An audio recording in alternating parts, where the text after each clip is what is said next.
5, 6. Dođem skoro.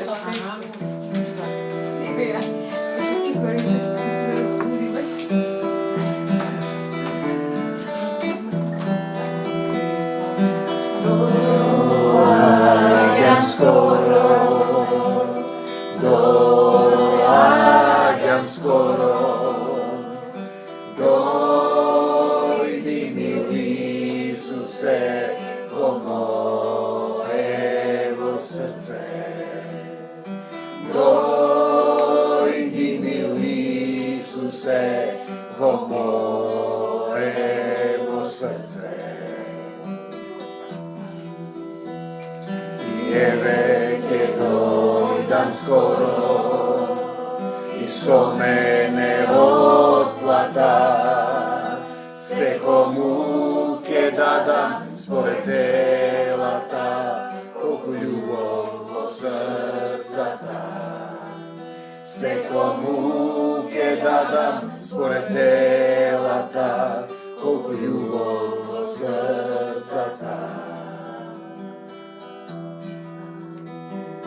Koje želje neka dojde, koji saka neka zeme, od života voda daru, saka mil Isuse. Od života voda daru, saka mil Isuse.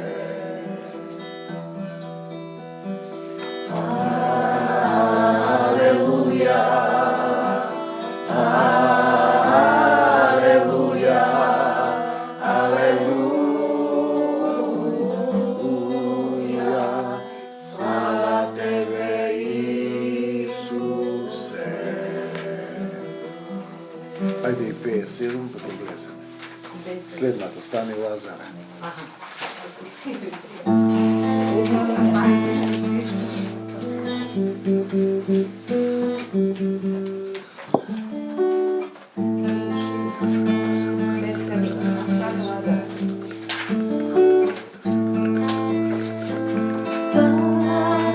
Bolesne za umiranje, vo slava Božja Sino da se proslavi. Prijatelj, dok naš Lazar zaspao, odam da to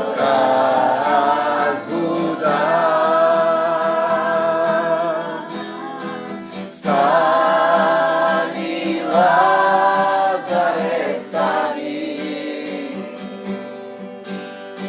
stani, Isus ti veli, stani Lazare, stani,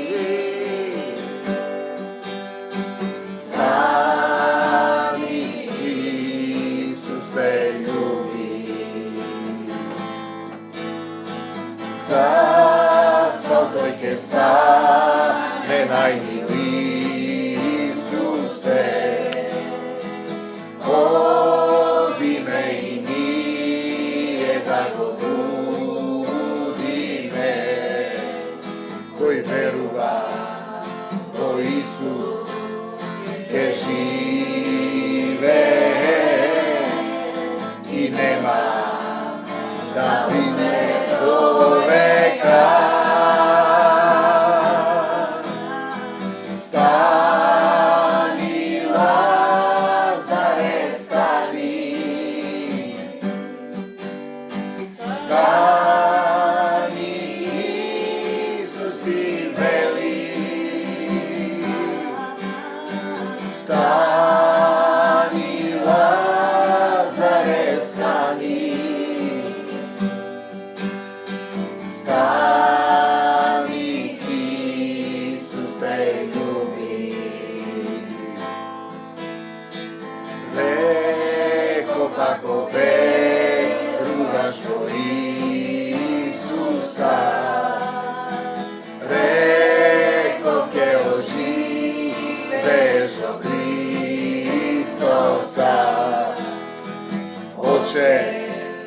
благодарам, ме услиши, Лазаре,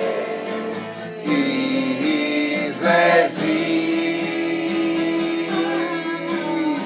Стани, Лазаре, стани. Стани, Исус ти вели. Стани, Лазаре, стани. Стани, Исус те люби. И Лазар стана, и воскресна за славата Исусова.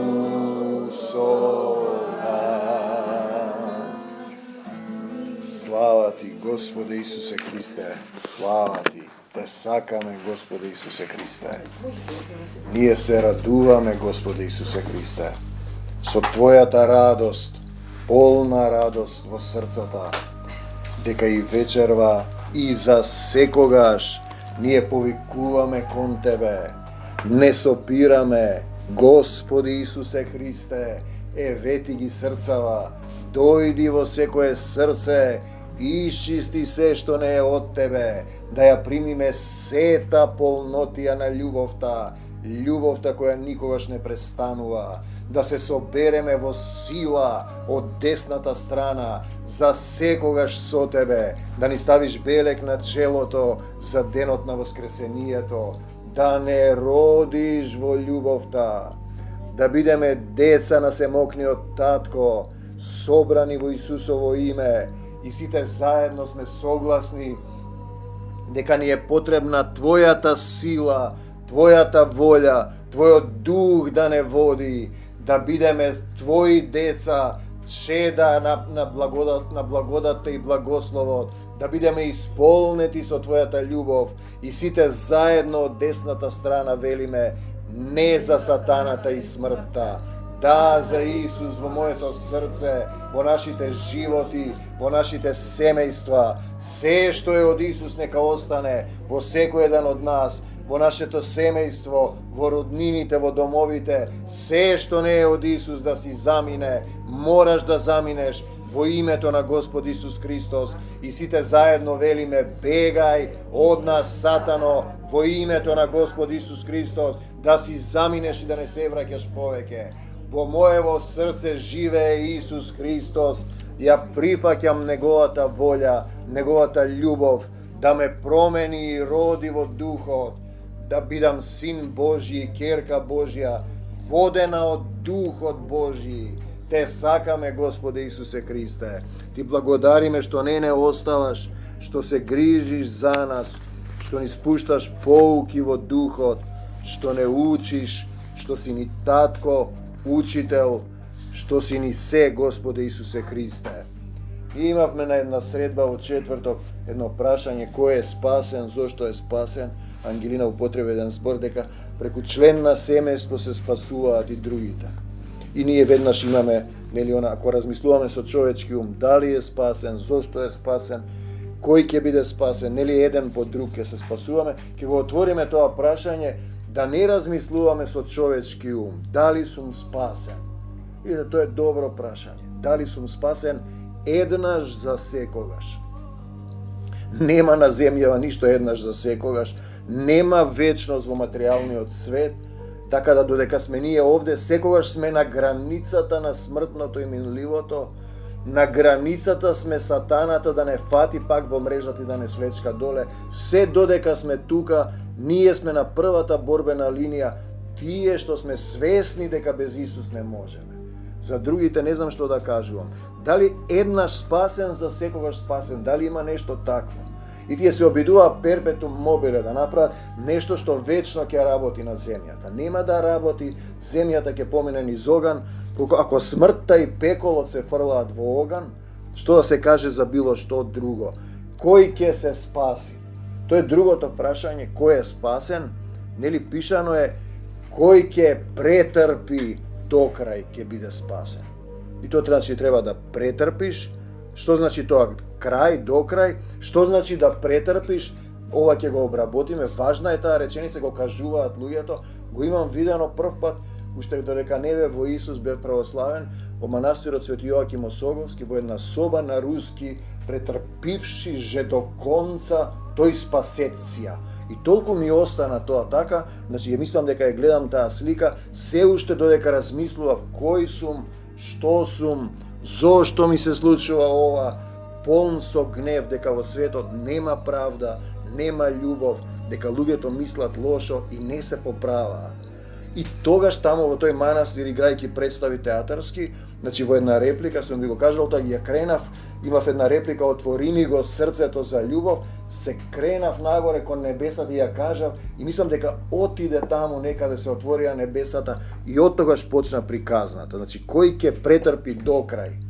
И пак ќе дојдеме до професорот Темков, ви го кажував еднаш, сега веќе дознавам дека има некои проблеми на мозокот, има некои проблеми на крајот на границата.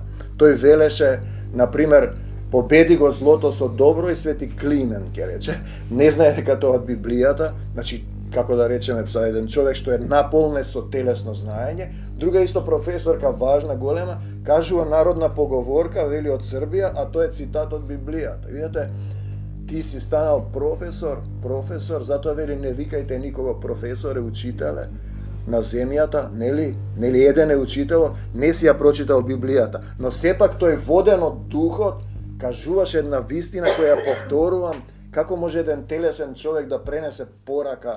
Например, велеше етика, сум ви го кажувал, тоа се полага кога ќе се представиш пред Бога.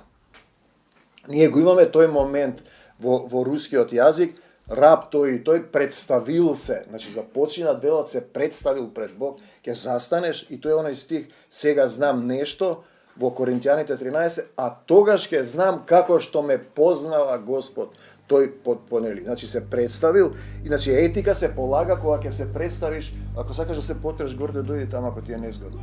Не, значи се представуваш, вика си положил етика кај мене, и сега негде таму си погрешил по 2-3 години и си паднал етика, вика. Значи нема еднаш за секогаш. Ни етика не се полага. Значи кој ќе се представи пред Бога, си положил и понатаму вика падна на етика кога ќе застанеш пред Господ. Ако си положил кај професорот Темков, таму си паднал во самото однесување. Значи ние имаме привремено спасение. Овој термин е важен. Спасен си од собраќајка, имавме случај болест, несреќа, давење, инфаркт, мозочен удар, разни состојби на измама, привремено те спасува, дела 27:27, се враќаме на тоа што го читавте во четврток, бродот со кој апостол Павле го носат за Рим, доживува бродолом, удира во една карпа на Малта, таму денес има споменик, нели, и за слава Божја сите на бродот се спасуваат. Апостол Павле им кажува дека ќе се спасат, но тоа е привремено спасување. Тие стануваат свесни привремено спасените дека во Павле действува некоја сила, Божја сила, без разлика што тие не знаат, тоа е Отецот и Исус во дух, и така се создава милост на тие привремено спасени, значи да побараат, да поверуваат, да издржат до крај, да се спасат, да претрпат, да се спасиш, значи да се предадеш, да се предадеш на собствените упоришта, тврдини на своји желби и да се присоединиш кон Исус Христос, да се заедно, да се сплотиш во еден дух и едно тело и Отецот Небесен. Одиме понатаму цитат, ние христијаните, пазете христијанин што значи, ако македонец е припадник на македонското тело, на народот, христијанин е припадник на Исусовото тело. Тоа не е материјално, тоа е духовно. Значи, истото е тоа. Ние христијаните знаеме дека потекнуваме од горе, дека имаме татко, а световните луѓе се под власта на ѓаволот. Било кој, тоа се наши роднини, тој ги ватки, ги матка, мисли, дневни состојби ти доаѓат и слетуваат и кажува едно друго. Знаеме дека Божиот Син, Исус дојде, нели, ни дава разум, ни го отвара умот за да го препознаеме вистинскиот Бог. вистинскиот да го препознаеме, не да се поклонуваме на се и се што, затоа ние сме во единство со вистинскиот Татко и неговиот Син Исус Христос. Тој е вистинскиот Бог, тој е спасение, тој е вечен живот, значи спасение, соединување, претопување во Него. Тоа е она што треба да го научиме, тоа е духовен процес, внатрешен процес. Некој од вас што дојда скоро по како искуство со работка, со трудници, беше Марина, беше Тања, и тие самите се свесни дека се случува борба внатрешна. Видете, оставање на стариот човек и новородение е еден процес внатрешен, не е едноставен. Додека ти не се откажеш од сето тоа, ќе се вратиме на тоа, чеда Божји, чувајте се од идолите. Ова е важен момент, 1 Јован 5, 19, 20, зашто ние ја најдовме таа дефиниција за идолопоклонството, дека е најголемо зло. Тоа е тоа што те спречува да бидеш ти во Исус. Можеш да бидеш идолопоклонник на своето знаење, на своите толкувања, и пак ќе дојдеме во тоа од Стариот Завет, како дефиниција многу добро кажано, идолопоклонството е почеток, причина и крај на секое зло, на сето зло, на злото. Значи почеток, причина и крај. Тука сме ние проблем, и тој е проблем како да се идоли се, значи врски со материјалниот свет не држат западнатиот материјален свет и застануваат меѓу нас и Исус, и ние имаме такви примери, може да биде предмет, позиција, знаење, може да биде член на семејство и така натаму. Други стихови, јас ве крштевам, ние сега зборуваме ве капам, Јован зборува во вода. Тој не капи, не чисти од надвор во вода, а тој што иде по мене, тој е поголем од мене, толку голем што јас не сум достоен. Не вели дека е спасен Јован, не е достоен, нели, ни сандалите да му ги одврзам, тој ќе ве крсти, значи читајте капе, ќе ве искапе во оган, во дух. Значи Јован не капе од надвор, ние симнуваме некоја површинска како слика, надворешна, како за да вие сте варосани гробови, од надвор сте исчистени, а внатре сте полни со грабеж. Значи тој не капе Јован во вода, а овој не капе однатре Исус, што треба да го направи во светиот дух. И еве го тој момент, тој ја има, за Исус збори, лопатата во рацете, и тоа е добро да размислиме, и ќе го исчисти, вели, своето гумно, своето стадо, својата заедница, житото ќе го собере во житните складови, а во исто време житото и каколот, житото и плевелот растат заедно, а плевелот ќе изгори во оган, што не гасне. Лука 3, 16, 17. Значи, тој оган што не гасне е интересен момент. На едно место во Матеј вели, каде што нивниот црв не умира и огнот не изгаснува. Тој е тој оган на вечната љубов, во кој ти ќе мораш да се прочистуваш како среброто и златото низ оган, свесен за себе, но бессилен. И ќе дојдеме до тој момент, ќе го објасниме понатаму како ќе отвори тој. И Исус вели, јас не решавам кој ќе седне од десната страна во Царството Божјо. Сме го зборувале тоа, затоа што еден член на семејството ќе биде земен, друг ќе биде оставен. И сега дали може некој што е во Исус да спаси делови од семејството? Не мораме да го размислуваме тоа со телесен ум. Ќе видиме како збори тој. Жената се спасува преку мажот и обратно. Значи тој, ако земеме за телесно, ако мажот ја спасува жената и жената го спасува мажот на телесно ниво, жената е црквата, мажот е старешината, чија што глава е Исус, главата на Исус е таткото. Значи тој спасува, жената е земена како телесен верник, верник кој не разбира и треба да го води старешина кој го води, чија што глава е Исус. Значи Исус размислува, во духот е воден, а главата на Исус е таткото небесен, зашто тој вели не решавам јас. Значи важно е кој е глава на мажот, дали одно тој што ја води заедницата и црквата, Исус, например. На жената кој е глава, старешината, мажот, чија што глава е Исус, а главата на Исус е Отецот. Значи тоа е тој дух кој те води и е потребна покорност и така натаму. Кој спасува? Се враќаме на темата кој е спасен. Јован е најголемиот на земјата, не вели дека е спасен, вели дека не е достоен. И ако ти постават прашање спасен си, да, спасен сум, готово, завршена е работата. Значи, оган што не гасне е љубовта на Отецот и сите ние ќе поминеме низ тоа надворешно капење, водно и внатрешно во духот, огнено езеро, и пак доаѓаме до тој момент, Исус вели, кој ќе го повика моето име ќе биде спасен. И ние пак ќе дојдеме, луѓето мислат само треба да го изговориш, дека е тоа како некоја шифра на врата, но како да го изговорам, кога да го изговорам, како треба да се изговори, само на уста, со умот да го изговорам, или со сето срце, ум, душа и сила, тоа се тие прашања. И пак доаѓаме до цитат, по целиот небесен свод, овде под второто небо, има само едно име на кое луѓето можат да се повикаат за да се спасат, и тоа е Исус Христос. Дела 4:12, да се повикаш на некој, значи не можеш да се повикаш на некој непознат, нема да ти помогне. Тој, кога ти бараш помош, бараш од некој што ти е близок, што те љуби, што ти го љубиш, значи треба да се повикаш на него. И сега пак, ако е таа дефиниција тука, зошто одредени две големи заедници телесни велат дека некој друг е спасител, спасителка, па тоа е богохулие. И сега они велат дека ние што зборуваме за Исус сме секта и на Исус му велеа поголеми секти од тоа богохулие нема. Тие ставаат идолопоклонство, тие се почеток на зло, ги плашат луѓето и затоа се во пора се мразат. Значи, повикаш на Исус, да викаш, да се соединиш со Него, а не како мали деца што се расправаат по пазариштата, со својот ум, дали сум спасен, колку сум спасен, дали сум крстен, што можам, како можам и така натаму.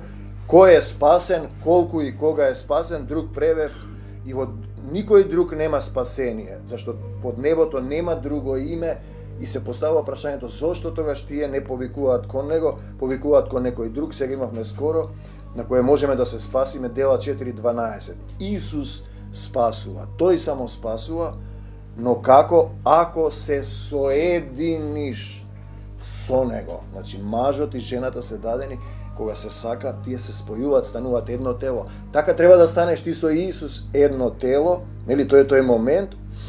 Оној што верува во Синот, доаѓаме до овој интересен момент. Пазете, не вели во Исус, во Синот вели, има живот вечен. Ако се, пак оној што му е непослушен на Синот, пазете, не ќе види живот, останува под Божјата казна. Јован 3:36. Зошто не вели Исус, вели Синот? Затоа што Исус вели, ако јас не заминам, нема да дојде Духот. Исус заминува и некој друг син доаѓа, тој што ќе вика татко, татко, што ќе води една заедница, значи за од него се однесува. Ако си непослушен на Синот, мораш да имаш послушност да го разбереш тоа, дека промената кога ќе почне внатре во тебе да ти се случуваат некои работи, мисли, чувства, непростувања, стариот начин, потребен ти е Синот да си послушен кон него, преку Духот да ти каже, значи остануваш под Божјата казна, има привремено спасение, повторно се враќаме на тоа, болест, смрт, несреќа, пораз, да се разбудиш, затоа се тие состојби, да повикаш кон Исус Христос и да се спасиш.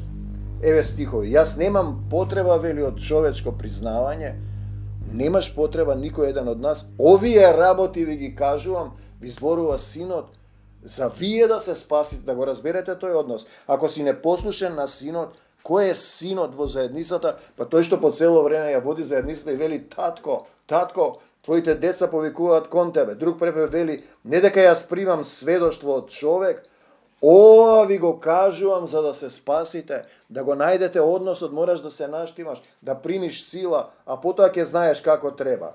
Спасен, не спасен. Еве ги стиховите, јас сум тој што спасува, односно воскреснува и дава живот. Исус спасува. И сега ние ќе дојдеме до тој. Секој што верува во мене, ќе живее дури и ако умре. Во други препеви, ова Јован 11:25, јас сум воскресението и животот, кој верува во мене и да умре ќе живее. Значи ние зборуваме за тој момент, смртта е победена, ние нема да се плашиме од смртта, ние знаеме дека тоа е премин само, овде сме во смрт, врзани сме, додека сме во телото, на границата сме со смртта, телото да не врати назад, стариот човек, нели, стариот човек не си претрпил до крај, се враќаме на тоа, и пак се враќаме на Матај 10:22, и ќе бидете намразени од сите заради моето име. Имаме примери, разни наши пријатели од скоро одеднашка со полна агресија се подсмева, те навредува, значи не може да е сопре омразата, ќе бидете намразени од сите заради моето име. Ако сте во Исус вистина, ајде, со Исус напред, но кој ќе претрпи до крај, тој ќе биде спасен. Ставете го да го разберете, но што значи тоа? Што значи тоа до крај, до крај? Што значи тоа до крај? Кој е тој крај? Па да издржиш до крај на што? До крај на стариот тихо. Значи трак пресекувам, го заковувам на крстот и до почеток на новиот. Тоа е крајот. До крај на мене стариот и родение во Исус, тој ќе се спаси. Мораш да претрпиш до тоа. Пак ја речам со Марина и со Тања, ми се најсвежи примери. Зборувавме за некои процеси што свесни им се случува. На секој му се случува тој стариот човек да му рече: "Еј, дојди ваму, пак јас ќе те водам." Ние имавме сега случај и вели на едната страна: "Земи нож и пресечи се." И на рацете има лузни, другиот и вели: "Немој." Сега почна да се моли и се спасува. Тоа е тој момент внатрешен. Кој ќе претрпи до крај? До крај на стариот мораш да претрпиш. Остави се стариот, твоето мислење, ти што мислиш.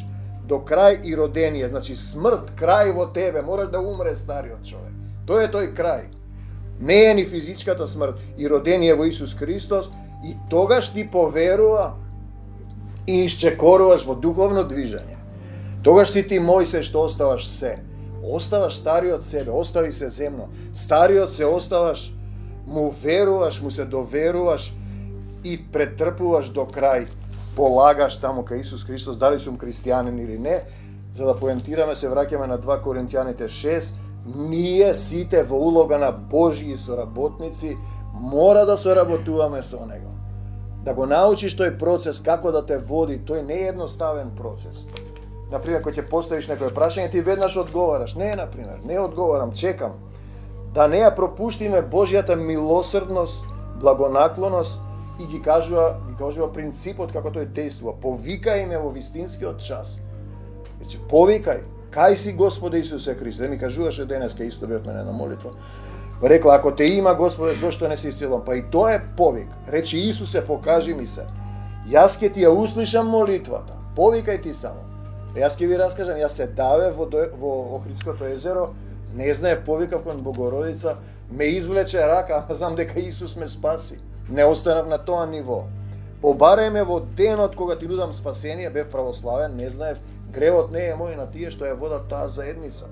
Јас ќе ти помогнам, сега е вистинскиот час. Ти дошол, некој ти зборува, денес е денот, не знаеме ние утре што ќе биде. Не велете утре ќе тргнеме во оној град. И ние не треба да даваме повод по нашето однесување некого да расколебаме во Исус, по нашето однесување да не привлече, да не изнервира. Рековме што значи тоа осудување. Пак ќе се навратиме, разберете го како добар процес кој го отвори. Едно е информација да речеш овој човек краде и не е добар, информација не ме допира, констатација да, тој човек краде, не е добар, не ме допира, јас сум во Исус. И раскажување, тој човек краде, не е добар. Тоа е едно, значи не си се уште во осудување, констатираш. Но ако тебе те повлекува и те нервира, тој краде, треба вака, и ти веќе влегуваш во тој, сатаната те влече во стариот човек, пак ќе дојдеме до тој момент. Праведноста, штитот на праведноста, дали сум јас праведен и спасен, дали сум облечен во оклопот на праведноста, да не осудувам, да го разберам тој процес. Тоа е судијата. Значи да се однесуваме како Божји службеници, стрпливо поднесувајќи ги сите напади, навреди и тешкоти. Не враќам. Штом почнеш да се нервираш и излегуваш од законот на љубовта, чекам водство, да, прашувавме, имавме состојби, ако те малтретира некој, ти бара пари, му даваш пари да пие, или ти зема пари, ти прави проблеми, се дискутиравме, не му дозволуваш да ти се качи на глава и да те навредува. Ти, јас, сите ние сме храм на Духот Свети. Ставам ограда, јас му припаѓам на Исус. Сега му напишав неден, ако ме навредуваш мене и сопругата, ние му припаѓаме на Исус, ќе си одговараш на судниот ден, нема да можам да ти помогнам, треба да се покаеш, оти хулиш, лажеш, обвинуваш лажно и така. И толку. Денес кога го сретнав, му пружив рака, ни здраво, ни ништо, во лифтот го благословувам. Тој мисли дека сум му налутен. Не се лутам, не држам гнев, значи да ги поднесуваме сите напади. И овде сега кажува апостол Павле како му било, нему го тепале, го ставале во затвор. Пали, бесони, ноки и гладувања поминувал тој. И вика, јас се докажувам со, и дава цел ден пример, чистота, знаење, стрпливост, љубезност, преку силата на Духот. Значи, тој е тоа, тој го води. До крај претрпел тој. Ја завршив трката. До крај на стариот Савле. Савле умре, не живеам јас, а Исус живее во мене. Тој претрпил добре. Значи, мораш ти да умреш. Тој е тој крај. И сега вели, Божијата сила работи во нас. Мораш да му дозволиш да си во сила, да го разбереш тоа. Чекаш, Исусе, помогни ми како. Не решавам сам. И денес имавме едно прашање. Манде кашлаше, нели имаше температура прошлата недела. И сега пак дојавме до тој момент кој фаќа. Не е потребно да имаш физички контакт и да се разболиш од настинка и од вирус. На духовниот свет вирусите се трет. Нели тештата на Петар, стави Исус раце, надвор демонот на треска и се исцели. Тоа е демонска состојба. Не е потребен физички контакт да ми дојде мене бактеријата. Пазете. Ако ти духовно си таков си болен, јас ги прашам, зошто јас не кашлам, не сум болен? Еве, заедно сме со Манде, седиме, спиеме, заедно јадеме, али не даваме одговор. Прашај се ти и реши си. Јас не се осудувам, еднаш кога реков вака се подсмеав, ми се јавија симптомите. Значи, тоа е тој момент, не решам, ја не знам. Одреден моменти не добивам, по некој момент ќе ме фати нешто кога ќе погрешам, знам, се покајувам и поминува. Пазете, водството од Духот е важно. Божјата сила да работи, и еве го тој момент, праведноста е нашето оружје и за напад и за одбрана. Праведноста значи да го ставам оклопот на праведноста. Штитот, односно оклопот, не осудувам. Штом почнам да осудам, го сгрешив патот, сега му кажував на Мирослав и на Ангелина, на Александра. Значи, почнаме да осудуваме еден таму натрапник, следниот ден го благословивме, тој избега, а потоа ние го сгрешивме патот. Значи, излеговме од законот. Не сум јас. Ако Архангел Михаел му рече Исус да те укори, кој сум јас да му викам марш бе сатана, марш да ни така. Во одреден момент, кога сакаш да ослободиш некој во духот е друго, кога тој те води. Му служиме на Бог, треба да му служиме без разлика дали луѓето што зборуваат, не почитуваат, не презираат, имаат лошо мислење. По извесен период ќе те остават, тие ќе речат пушти го тој и ќе дојдат ќе прашат да имам еден проблем, ме боли ова како, па Исус. И тој дојде, се молевме и сега не доаѓа, главата го боли, не доаѓа. И мисли дека како на масажа додеш или како на овој што е железничар кога се здрвиш и ќе ти помине. Не само отстрануваш последица, причината останува, значи спасението само Исус го прави, казнувани сме и така натаму, немаме ништо, а поседуваме се. Овој принцип е важен, се му даваш на Исус, ти и немаш ништо, телото и душата и овој материјален свет, се е од него и за него создадено, ти ги добиваш и треба да му ги вратиш и тогаш немаш ништо, но со него имаш се. Се, мојот татко е семокниот Бог, драги наши пријатели, во аеродром, во Коринт, ние искрено ви проговоривме и тој вели широко ги отвораме нашите срца, ние мора да ги отвориме.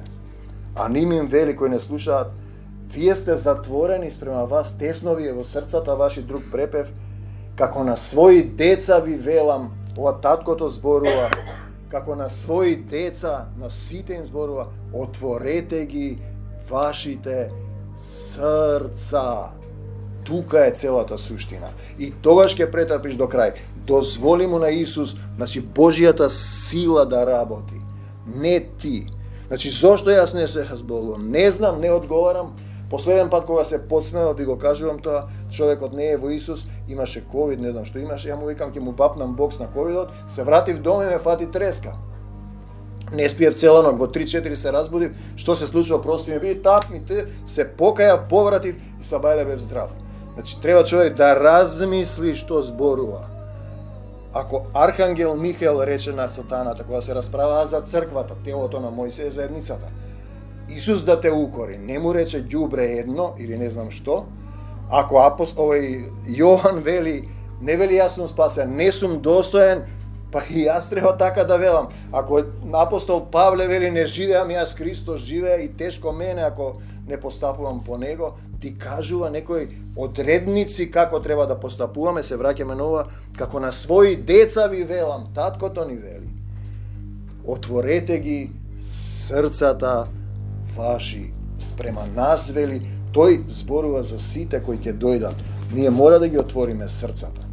Ние сме тука да научиме да се љубиме, се разбира оној момент кај што го рече тој, дека ако не си послушен на синот, ќе ти остане гревот, како беше тоа, да не го најдам сега пак уште еднашка, значи, каде што е Господовиот дух, значи со помош на нема, и ако не си послушен, ова е друг текст, на синот ти остануваат Божјата казна и гревот, мораш да имаш послушност. Во однос на Исус, тие не знаеа дека Исус, тие гледаа син кој викаше татко и му веле овој хули, ви имате сега некој друг син и татко, ако не е тоа тој сооднос, тогаш црквата е телесна и вие нема да можете да ги отворите срцата, ќе немате сила или ќе треба да го молите Исус да ви покаже како да примам сила, да влезам во Исусовиот мир и спасение, значи да се соединиш со Исус, да се спасиш од стариот себе си, да се спасиш од стариот паднат грешен тихо, да го оставиш тој, зашто тој ќе те свлечка назад. Тој си има своји идеи, тој си има своји суети, желби, не знам какви. Значи тогаш телото е, се уште ние не сме спасени, бидејќи сме во тело, на границата сме телесното да не врати, нели рековме, битката е внатре во нас, да не врати назад, да паднам на етика, да паднам на испитот на љубовта. Ете тоа е тоа што го излева тој денес. Ти благодариме, татко, што ни ги отвараш срцата, што лопатата е во твоите раце и ги чистиш нашите срца и души и ја примаме вечната сила на љубовта која никогаш не сопира. Сега ќе испееме една песна, потоа ќе влеземе во сила Исус како не води во молитва.